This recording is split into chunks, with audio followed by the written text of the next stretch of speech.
It's a Western.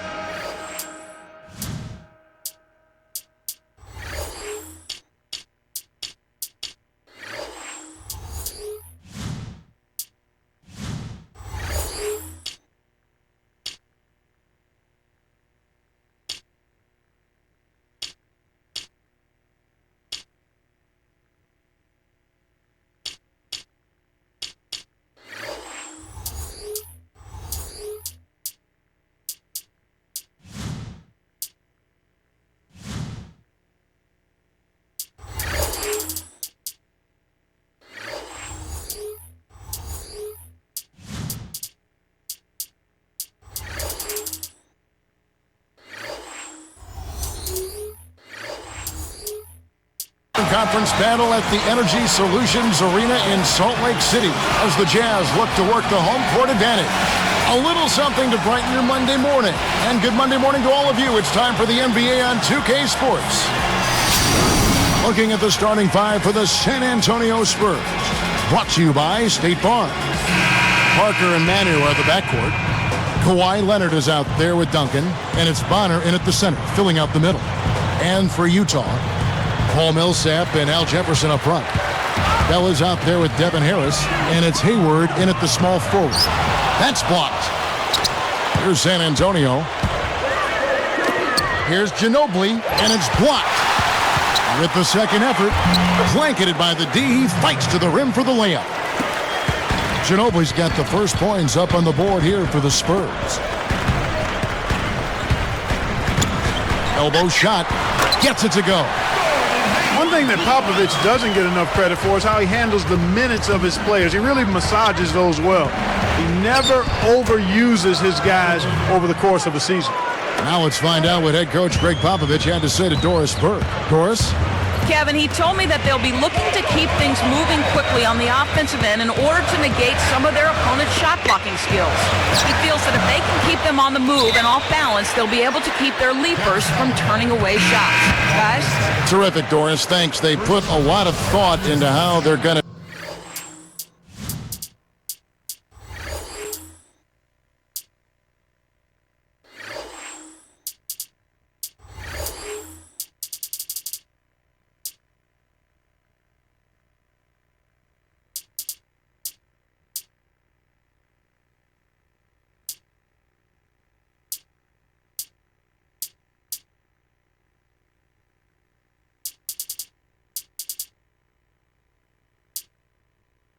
Match up against the opposing defense, guys. Well, one of the things you got to do here, Kevin, and Steve, you can't afford empty possessions against this team. You've got to put the ball in the basket. Yeah, that's for sure, Clark. You got to make them count because you know you're not going to get a lot of open looks. So make sure you make the defense move the ball, try to get good looks, and make them pay.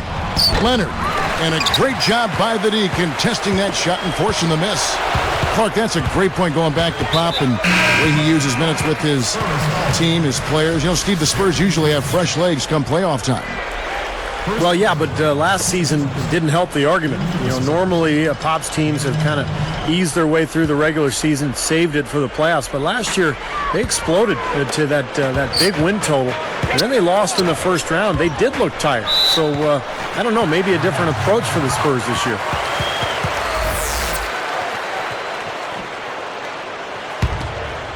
Here is Hayward. Tries a three off the inbound, and that one's good. He's got 5. Now, they're not worried enough about him. They've got to tighten up their defense. And count the basket. He was fouled, and he's going to the line for one more.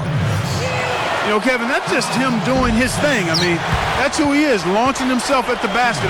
He thrusts himself at the basket. He's an angry driver and attacker of the rim. Boy, I'm always impressed, guys, by how solid the Spurs are defensively. Last season, the 11th best defensive team in the league. They've got an established system. Again, players that fit into a system and execute it well, and it's been running for well over a decade, really. Everybody on the same page there.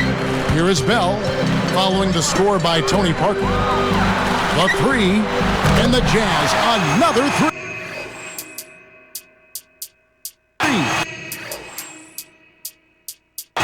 He's put on an offensive clinic. They've got to deny him the ball. Yeah, and if that fails, then double him, Steve. They can't allow him to continue to hurt him like this. You know, Clark, for the Spurs, I think, as Tim Duncan has started to slow down just a bit, you can see it there, or at least as he's transitioning into the later stages of his career, they're looking for another tough interior defender to take up some slack. Yeah, I think they're hoping that Tiago Splitter, who was a rookie last season, will make some big strides here this year and really help San Antonio on the glass and at the defensive end of the floor down on that block. And so here is Utah. Kawhi Leonard unable to get his shot to go. I'm not sure what they're thinking offensively. Poor decision on that pass. Hayward is tagged with the reach. That is his first foul of the game. Here's Parker.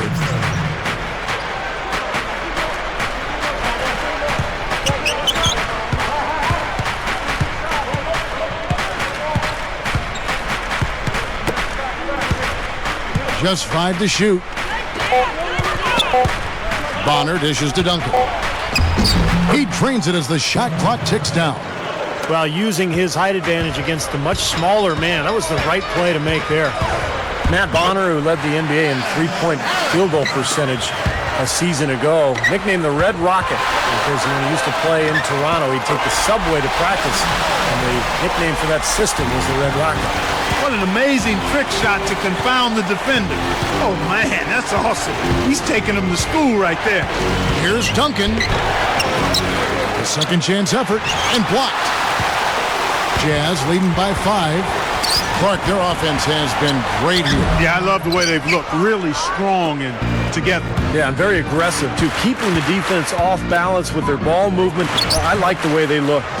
And Matt Bonner, Steve, as you said, led the NBA in three-point shooting percentage last year, 46%. Clark, that was pretty impressive. Very impressive. And when you see that quirky catapult release, it's quite amazing. But, again, it's not about style. It's about substance. And he puts it in the basket from that three-point line. By the way, I like Steve's story on the Red Rocket. And the, yeah, exactly. Taking the subway in Toronto. Good stuff, Steve. Yeah, very good work.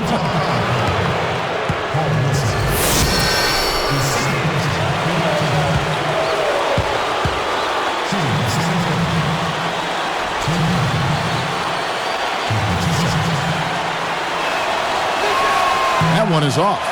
I think it's a good question to ask for Tim Duncan. Has the window for another title closed? I mean, you look at that first-round series against the Grizzlies, and it might have closed. Interesting, Clark, on your observations on Tim Duncan. He's still one of the better big men in the league, but the Spurs got wiped out in the first round by Memphis. And you know what? He's not getting any younger. So, Steve, do you think his window, like Clark says, has perhaps closed a little bit here? I do, unfortunately. You know, I love Tim Duncan, teammate of mine and a fantastic leader and human being. But, you look at the Spurs, even though they can still win a lot of games, it's tough to see them winning 4 straight playoff series in the NBA playoffs, given their collective age. And I just don't think they're going to win another title with the current crop that they have. He hits both from the stripe. Here is Bell. There's 25 seconds left to play here in the first.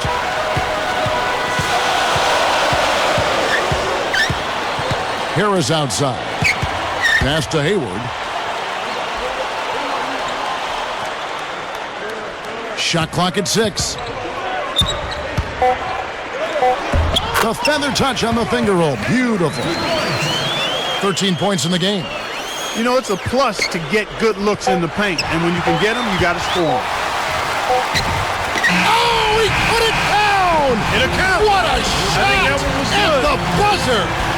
That builds a little momentum.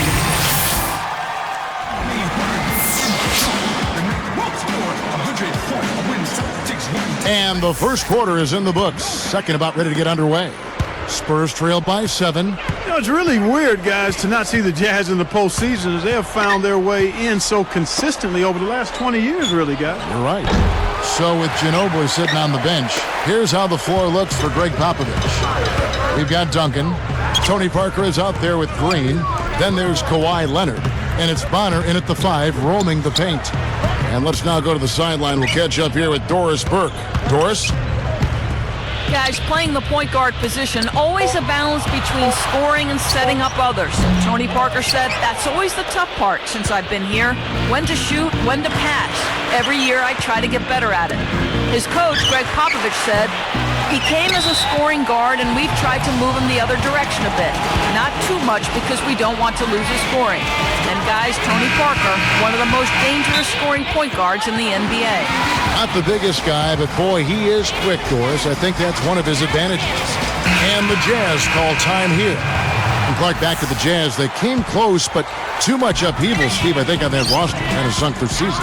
Yeah, I agree. And they're in a rebuilding mode now, but you can't count the Jazz out of the playoff picture for long. Not with their history. They have been one of the strongest franchises in the NBA. You know, his head was on the swivel that time, and he was able to anticipate that pass. Parker, smooth as silk on the finger roll. Parker's got the first points up on the board here in the second quarter for the Spurs. Ring shot on the way. Good D by Parker. Spurs trailed by 5. They've definitely hit that groove offensively. They sure have, guys. I mean, really aggressive. And I like that posture and mindset. Stay aggressive. Yeah. Steve, you like groove, don't you? I do. I love groove, Kevin, and I love the attack mode this team is in, too. I mean, they're really getting into the paint. They're getting whatever they want offensively. Jefferson picks him up.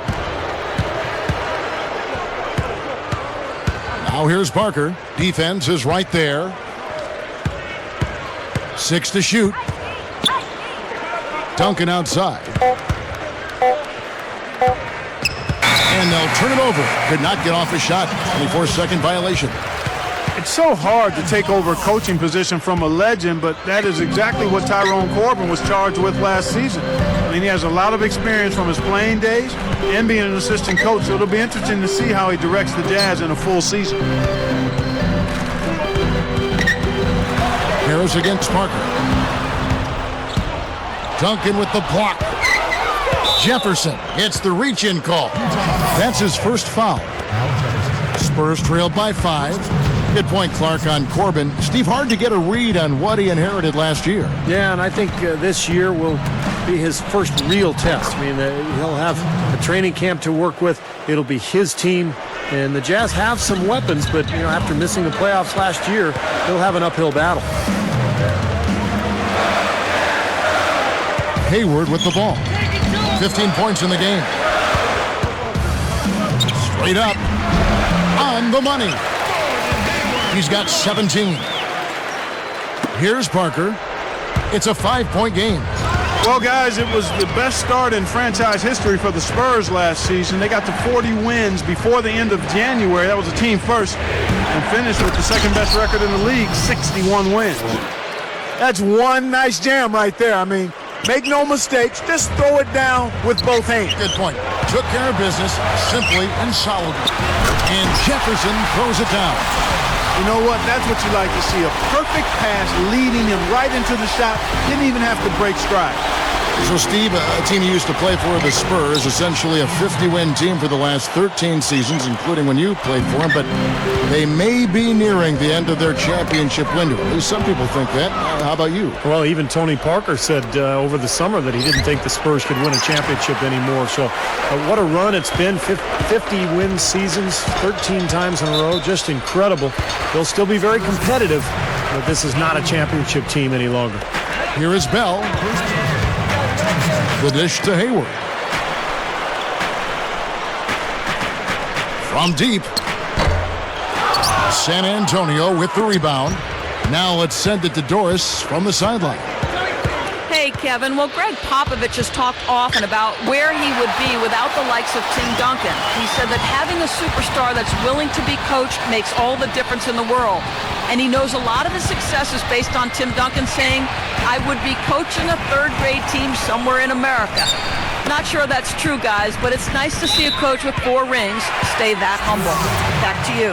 Thank you, Doris. I would say Coach Popovich sold himself a little bit short. He's a very humble guy and very well respected. He sure is. And he knows how much Duncan does out there, but we all know what a great coach Pop is. Well, most people remember Gordon Hayward as the guy from Butler who almost hit that half-court shot to beat Duke in the NCAA championship. But I think he has a chance to be an excellent NBA player. Really progressed last season. Duncan with the bucket. Utah leading. Harris kicks to Jefferson.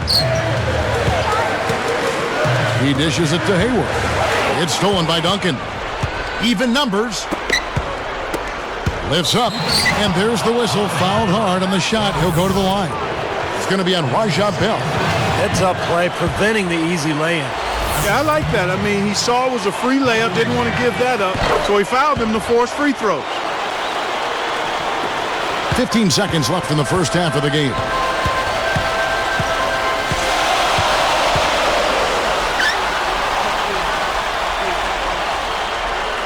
Millsap a screen.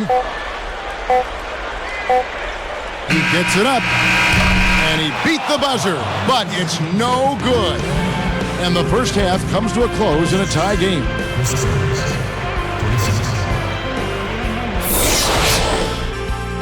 One half of play is in the books.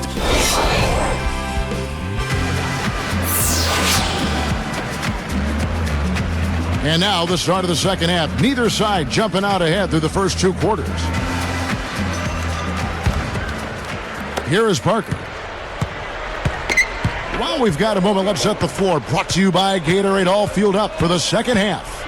So on the floor for Utah, Paul Millsap and Al Jefferson up front. Bella's out there with Devin Harris, and it's Hayward in at the three. Here's Harris, throws down the breakaway jam. You got to be willing to put a body in front of him there. Easy hoop. But you know what? I don't blame him. That's a lot of body coming at him. Well, it was a tough season a year ago for Utah. And, you know, one of their hallmarks in their history of their franchise has been their ability to dominate their home floor. That wasn't the case a year ago. They played 500 ball at Energy Solutions Arena. 5 to shoot. Duncan, the pass to Bonner. He's picked up by Millsap. Bonner no good. We've seen them struggle on the half-court offense. Yeah, they seem to be disorganized to me, guys. I mean, out of sync, no rhythm or flow. Yeah, Steve, you're nodding your head. You agree? Yeah, totally. When you don't get out on the break, Kevin, all of a sudden the game slows down, and if you don't get ball movement and player movement and find that half-court rhythm and pace, you're in some trouble. Bell, that's a two-pointer. So he gets the whistle. Contact on the way up, and 2 shots coming up. He was talking about the Utah Jazz and playing up in Salt Lake City in a very loud arena. And I always thought that some players would get overwhelmed in certain arenas because of the noise and the emotion. That was one of the buildings. Yeah, that was a really good. I mean, a good building because the fans come out in big numbers and are ready to get behind and support that Utah Jazz team. No good from Duncan. Really good defense, but you got to set better screens than that offensively. And there's Al Jefferson on the assist by Bell. Jefferson's got his second basket.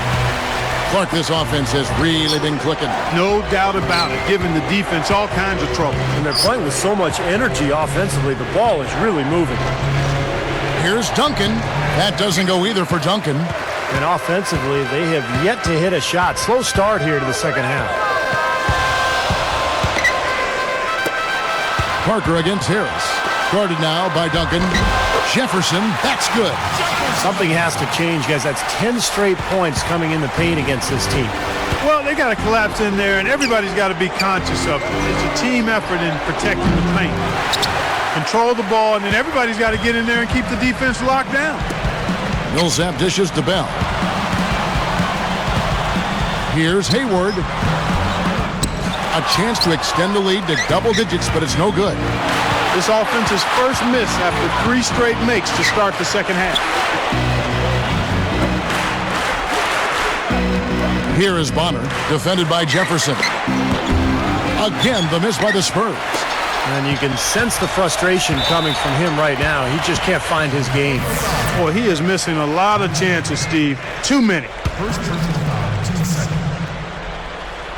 Here's Harris. He kicks it to Hayward. Fades away. Rebound, San Antonio. Duncan's got 3 rebounds so far in the game. Kevin, it's obvious Tim Duncan, not the player he once was, not as fast as he once was, but he still anchors the defense, and his experience and know-how serves him well as he moves to the twilight of his career.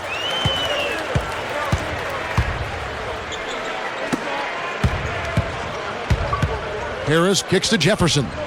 4 on the shot clock. Hayward. Another miss by Utah. You look at Tim Duncan's rebounding and block shots last season. Per minute, Steve, he was about as good as ever. Pretty remarkable, Kevin, but he's just at the age where he can't do it for 40 minutes a night. So Greg Popovich and his staff had to kind of monitor the minutes and keep him down as much as they could. And as a result, even though the per-minute numbers are there, the overall numbers are lacking. Parker with the steal. Well, that's a really slick move to come up with that steal. Dishes it to Green. And he was camped in the lane there, and he gets the 3-second call. Utah calls timeout. Well, a lot of storylines in Utah last season. Jerry Sloan finally stepping down as coach, and then that was followed by the blockbuster trade sending Darren Williams to New Jersey. A lot of new faces in Salt Lake. Back to that trade that Steve was talking about for Utah. It caught me off guard. I'm sure it caught you off guard as well. No question about it, Kevin. I mean, nobody really saw it coming. It just seemed like it was time to start over, and they got right back to work, and now in a bit of a rebuilding mode, if you will. And here's Hayward. Leonard's got 3 rebounds so far in the game. Everybody's running. A steal. Fast break. Here we go. Here's Harris. He's got 6. Now Hayward. Shot clock at 5. Knocks it loose. Spurs trail by 5. Winding down, they're going to go for the last shot here of the quarter. Yeah, I like the recognition there. They're going to play for the last shot, just as you said. Tight spot there to put it in. Perfect pass. Here is Bell. He has 5.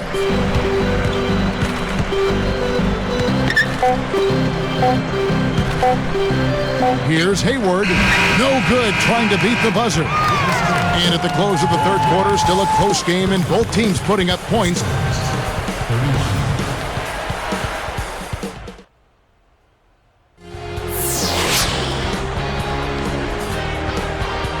So as we get rolling here in the fourth, let's go to our sideline reporter, Doris Burke, for the Sprite Spark Report. Doris? Thanks, Kevin. And it's the Jazz with the Spark Award for the stretch they put together. Things started opening up for them in the third quarter as they exerted their will onto this game, and they are in complete control as the game now heads into the fourth and final period, guys. Okay, Doris, thank you. And that run, Clark, really changed the complexion of this game. Yeah, it sure did. I thought it stirred something up in them that got them on a good run. Yeah, got the ball rolling for them, and they were able to keep it going from there, guys. So with Ginobili sitting on the bench, here's how the floor looks for Greg Popovich. Kawhi Leonard is out there with Duncan. Then it's Matt Bonner. Then it's Tony Parker. And it's Green in at the 2-guard spot. You know, you get better elevation with the one-hand dunk, and it's the most basic of all. Keep it simple.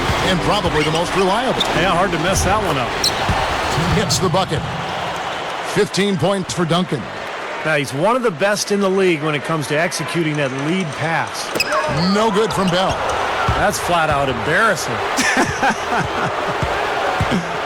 Leonard the pass to Duncan. And he cruises to the hoop for the layup. Duncan's got 4 points in the quarter. Well, in a tie game, I mean, he is trying to carry this team all by himself. Duncan is whistled for reaching in. That is his first foul of the game. Here's Hayward, and again it's Utah. He's just filling the stat sheet. I mean, what hasn't he done out there today? Well, Steve, you know what we call a guy who fills the stat sheet, don't you? He is a stat sheet stuffer supreme. No good from Duncan. Boy, they almost tied it up with that shot. Boy, they're this close here in the fourth quarter, scrapping back into it. Green gets the whistle for blocking. That's his third foul of the game. Nice job attacking the lane and forcing that defender into the blocking foul. A little bit of a deer in the headlights look by that defender as the driver picked up steam going to the hoop. And he can't get the first one.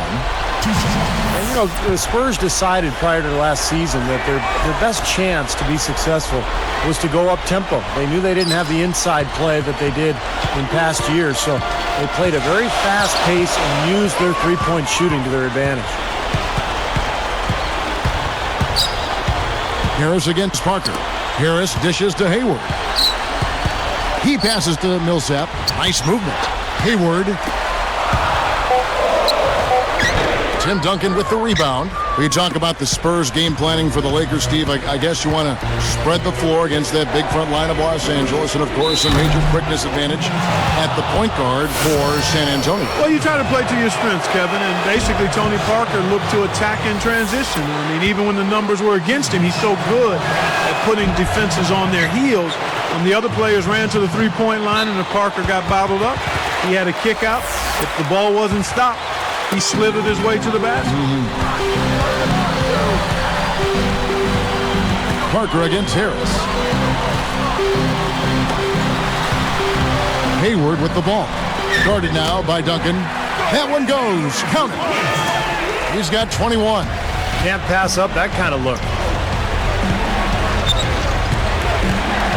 Parker against Harris. On the top of the key. Once again off the mark by San Antonio. Jazz leading by 3.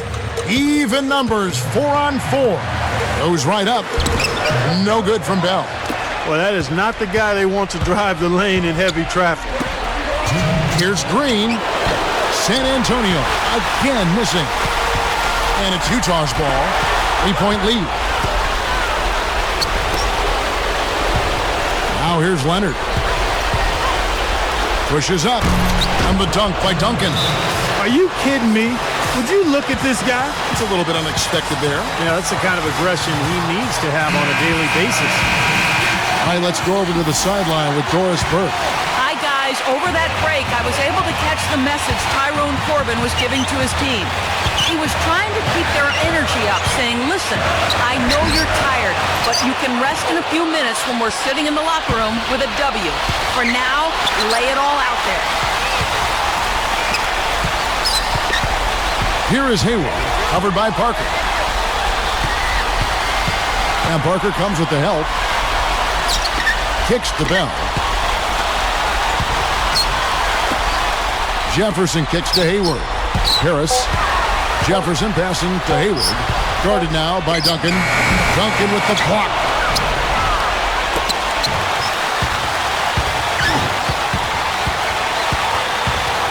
Harris against Parker. Into Tim Duncan. Money! He's been so solid. You've got to keep him out there on the floor, really doing a nice job for the offense. Utah calls timeout. They're down by 1. 54 seconds left to play in the final quarter. Here's Millsap. Corner shot, and Hayward gets it to go. What a clutch shot there. Really, the definition of clutch. Parker dishes to Duncan. And here are the Jazz now. It's a 1-point game. And here's Hayward. Leonard brings the double team.